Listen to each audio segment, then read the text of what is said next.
हाँ बेटा, आप लोग कैसे हो? आप लोग ठीक हो? हम आज आप लोगों को आयनिक इक्विलिब्रियम चैप्टर को पढ़ाने चल रहा हूँ। और आयनिक इक्विलिब्रियम में हम लोग बात करेंगे कि इक्विलिब्रियम चैप्टर को कितने लेक्चर में हम लोग इसको खत्म करेंगे।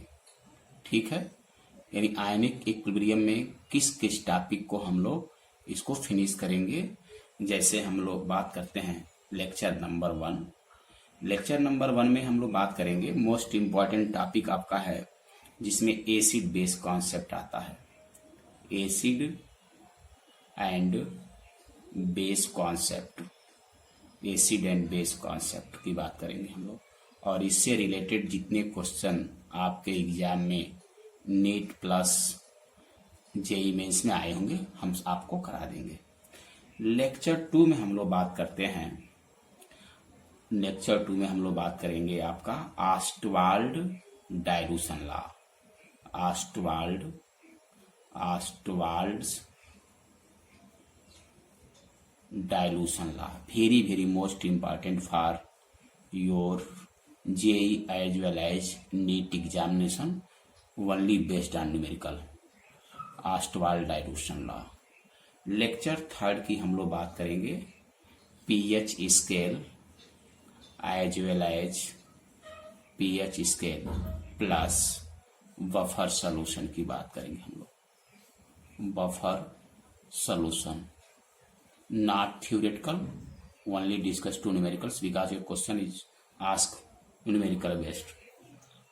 लेक्चर 4 की हम लोग बात करेंगे सॉल्युबिलिटी प्रोडक्ट। सॉल्युबिलिटी जो प्रोडक्ट होगा उससे जो रिलेटेड क्वेश्चंस हमारे होंगे वो सॉल्युबिलिटी प्रोडक्ट से हम लोग बात करेंगे। ये हर साल आपके जेई मेंस में आपके 2 क्वेश्चन इससे पूछे जाते हैं।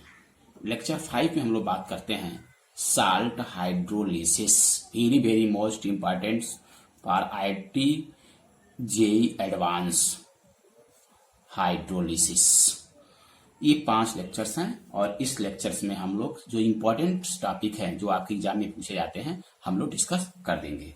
और लेक्चर नंबर 6 में हम लोग मिसलिनियस बात करेंगे एंड मिक्स्ड टॉपिक्स की बात करेंगे। जो छोटे छोटे टॉपिक होंगे मिक्स्ड टॉपिक की हम लोग बात करेंगे, वो हम लोग डिस्कस कर लेंगे। अब हम लोग शुरू करते हैं। पहला जो लेक्चर है वो आपका है acid base concept. Acid base concept को एक्सप्लेन करने के लिए आपने 9th से पढ़ा होगा और 9th से पढ़ते पढ़ते आप इसको जानेंगे कि एसिड बेस कॉन्सेप्ट को एक्सप्लेन करने के लिए 3 थियरी आई हैं। और वो 3 जो थियरी हैं वो कौन कौन थियरी हैं। पहला थियरी जो होता है उसे हम लोग कहते हैं अहर्नियस concept, ARR, अहर्नियस concept, Arrhenius concept. और नेक्स्ट जो थियरी है जो वेरी वेरी मोस्ट इंपॉर्टेंट है उसको हम लोग कहते हैं ब्रांस्टन लोरी कॉन्सेप्ट। ब्रांस्टन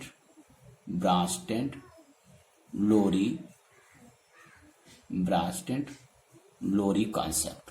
और थर्ड जो आपका है उससे कहते हैं हम लोग Lewis acid and base concept. Lewis acid and Lewis base concept. ये जो अहर्नियस कॉन्सेप्ट है इसको आपने 9th से पढ़ते आए हैं। ये सबसे पूछा जाता है आपसे, अगर क्रम सीक्वेंस में पूछा जाए तो सबसे पहले कौन आया था एसिड बेस कॉन्सेप्ट के विषय में एक्सप्लेन करने के लिए, तो अहर्नियल कॉन्सेप्ट आया था। उसके बाद ब्रांस्टन लोरी कॉन्सेप्ट आया था और उसके बाद Lewis acid and base concept आया था। अब प्रश्न ये है कि what is the actual meaning of Arrhenius concept. Arrhenius concept ने बताया कि जब हम किसी भी कंपाउंड्स को वाटर में डिसोसिएट करते हैं और वाटर में डिसोसिएट करने के बाद यदि वह H आयन देता है, जैसे आपने इसको डिसोसिएट करोगे तो आपको A मिलेगा। अगर H आयन देता है मीन्स प्रोटॉन देता है तो उसे एसिड कहा गया। जैसे नेक्स्ट आप एग्जांपल ले लो HNO3। NHO3 क्या है? अगर हम लोग HNO3 को डिसोसिएट करें वाटर में पोलर सॉल्वेंट में तो ये आपका H आयन देगा और ये इसको हम लोग एसिड कहेंगे। सिमिलरली अगर हम बेस की बात करते हैं तो बेस वे कंपाउंड होते हैं जिनको पोलर सॉल्वेंट मीन्स वाटर में यदि डिसोसिएट कराया जाए तो वह OH आयन देते हैं, यानी हाइड्रोक्सिल आयन देते हैं। जैसे सोडियम मैं लिया और OH लिया, OH आयन है, ये आपका बेस हुआ। आपने पोटेशियम हाइड्रोक्साइड लिया, पोटेशियम हाइड्रोक्साइड को आपने आयनाइज कराया तो potassium ion plus hydroxyl ion आपका आया। ऐसे आपने कैल्शियम हाइड्रोक्साइड लिया और कैल्शियम हाइड्रोक्साइड को आपने डिसोसिएट कराया तो calcium ion plus 2 mole of hydroxyl ion आया। लेकिन ये जो कॉन्सेप्ट था ये एब्सोल्युटली करेक्ट नहीं रहा। जैसे बहुत हम ऐसे एग्जाम्पल देंगे जिसमें H आयन नहीं है फिर भी वह एसिड है, या H आयन देता है वो एसिड नहीं है। जैसे आप एग्जाम्पल मैं आपको बता रहा हूं, ये कॉन्सेप्ट क्यों फेल हो गया? क्योंकि ये कॉन्सेप्ट जो है यूनिवर्सल ट्रूथ नहीं रहा, कि ऐसा नहीं हम कह सकते हैं कि अगर इन्होंने जो कहा है, जैसे हमने CH4 लिया, CH4 को हम डिसोसिएट कर सकते हैं पोलर सॉल्वेंट में, तो आफ्टर डिसोसिएशन यहां से CH3 माइनस और H प्लस मिला, तो ये हम नहीं कह सकते हैं कि CH4 एसिड है, हम नहीं कह सकते हैं, जबकि H आयन दे रहा है, जबकि H आयन दे रहा है। ऐसे हम एग्जांपल लें, सपोज कीजिए मैं मेथेनॉल लिया, CH3 और OH लिया, और इसको मैंने जब डिसोसिएट कराया तो डिसोसिएट करने के बाद CH3 plus OH minus ion दिया, तो हम ये नहीं कह सकते हैं कि OH आयन दिया तो ये आपका बेस है, यानी ये आपका बेस है, हम ये नहीं कह सकते हैं। इसका मतलब इनकी जो कॉन्सेप्ट था वह बिल्कुल एब्सोल्यूट सही नहीं रहा, इसलिए इनके कॉन्सेप्ट को मॉडिफाई करने की जरूरत पाई, और मॉडिफाइड करने के लिए ब्रॉस्टन कॉन्सेप्ट आया, जिसको हम कहते हैं Bronsted Lowry concept. Very very most important this concept, because ये जो कॉन्सेप्ट है वह बिल्कुल एसिड बेस कॉन्सेप्ट को 100% तरीके से एक्सप्लेन कर देता है। जैसे ब्रॉस्टन लोरी कॉन्सेप्ट को हम लोग कहते हैं proton exchange coefficient, proton Bronsted Lowry concept को ही हम लोग कहते हैं proton exchange concept. Very very most important, proton के एक्सचेंज होने से ही एसिड और बेस बन जाते हैं। This theory is also called as proton exchange theory. जैसे अगर एसिड है तो उसमें से प्रोटॉन जब निकल जाता है तो आप ये कहेंगे, जैसे ही प्रोटॉन निकलेगा, प्रोटॉन निकलने के बाद जो रिमेनिंग पार्ट बचेगा वो आपका बेस कहा जाएगा। जैसे आपने एग्जांपल लिया, सपोज कीजिए हमने वाटर लिया और वाटर में से यदि प्रोटॉन को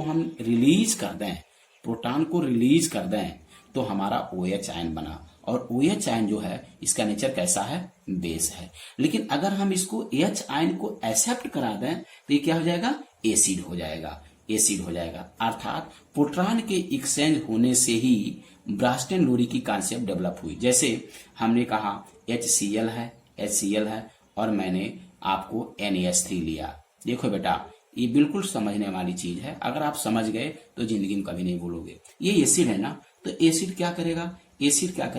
प्रोटॉन देगा, ये प्रोटॉन इसको देगा। जब प्रोटॉन देता है वह एसिड होता है, और जो प्रोटॉन को एक्सेप्ट करता है उसे हम बेस कहते हैं। इसका मतलब यहाँ पर क्या होगा? Cl माइनस हो गया और प्लस क्या हो गया? हम लोग लिख सकते हैं इसको NaH4 प्लस। इसका मतलब अगर हमें एसिड और बेस की कॉन्सेप्ट को एक्सप्लेन करना है तो कहीं भी अगर किसी में से H को हम निकालते हैं तो वह एसिड होगा, और H को जोड़ते हैं तो वह बेस होगा। जैसे हम आपको कुछ एग्जाम्पल बता रहे हैं।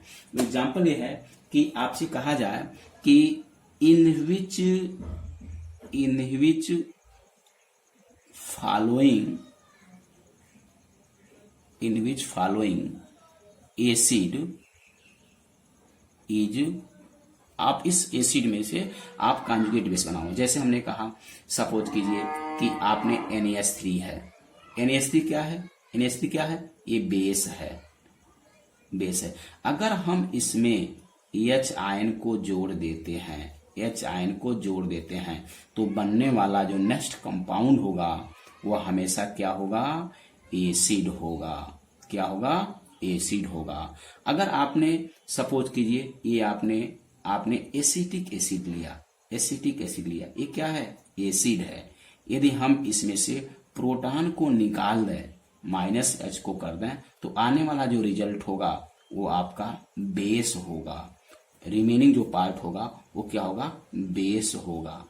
ऐसे ही आपने HCl4, ये क्या है, ये एसिड है, एक एसिड है।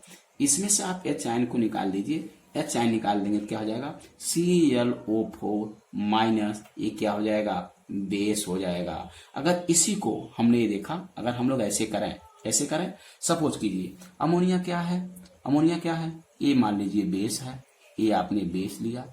अगर हम इसमें H को जोड़ दें, H को हमने इसको ऐड कर दिया, तो H को ऐड करने के बाद हमेशा ये क्या हो जाएगा, अगर ये बेस रहा तो ऐड करने से क्या बन जाएगा, एसिड। और ऐसे पेयर को हम लोग कहते हैं conjugate acid and conjugate base.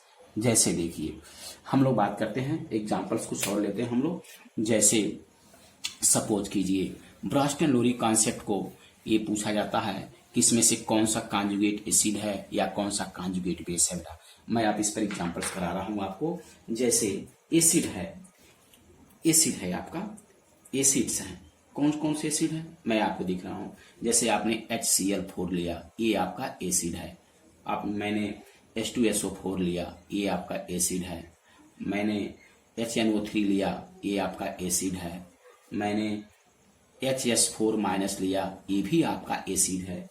Suppose कीजिए मैंने H2CO3 लिया, ये भी आपका एसिड है। अगर इस एसिड का हमें बेस बनाना है, अगर इस एसिड का बेस बनाना है तो बेस कैसे बनेगा, बेस बनेगा इसमें से हम H आयन को निकाल दें। आपसे पूछा जाता है कि HClO4 एसिड का बेस क्या होगा, यानी इसमें से आप इस H को निकालिए, जब H को निकालेंगे, इसमें से H को निकालेंगे तो क्या बचेगा, Cl4, एक प्लस निकल गया तो एक माइनस इस पर जनरेट हो जाएगा, इसे हम कहेंगे कॉन्जुगेट बेस।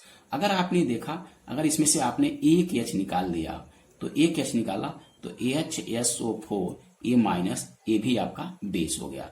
इसमें से आपने एक H निकाला, ये H निकल गया, तो H निकलने के बाद क्या बना, NO3, ये हो गया आपका बेस। इसमें से भी अगर H निकालें, अगर एक H निकालें, ये H अगर निकल जाएगा तो SO4 माइनस, ये भी आपका बेस हो गया। अगर आपने इसमें से एक H निकाला तो आपका HCO3 माइनस, इसमें से H तब तक निकल सकता है जब तक इसमें H है। जैसे आप इसका भी अगर हम चाहें तो पुनः हम कॉन्जुगेट बेस बना सकते हैं, क्योंकि H निकल गया। अब चूंकि ये बेस है तो H निकल गया, तो H निकलना ये भी हो सकता है, CO3 अगेन बेस बन गया। यहां भी पॉसिबिलिटी है, ये पुनः हम निकाल सकते हैं। ये क्या हो गया, अगर H निकल गया तो क्या बन सकता है, SO4 -2 हो जाता है। ऐसे बेटा अगर हम लोग H को जोड़ दें, ये आपका बेस है, और इस बेस का अगर एसिड बनाना है तो क्या करेंगे हम लोग, बेस का एसिड बनाने के लिए हम लोग H को जोड़ देते हैं। जैसे अमोनिया क्या है, अमोनिया बेस है, और जैसे इसको आप H को जोड़ेंगे तो NH4+, ये क्या हो गया, एसिड हो गया। SO4 क्या है, ये बेस है, ये प्रोटॉन को एक्सेप्ट कर सकता है। जब प्रोटॉन को एक्सेप्ट करेगा तो HSO4 माइनस, ये क्या हो जाएगा, ये आपका एसिड हो जाएगा। क्यों, क्योंकि ये बेस है तो ये क्या हो जाएगा, एसिड हो जाएगा।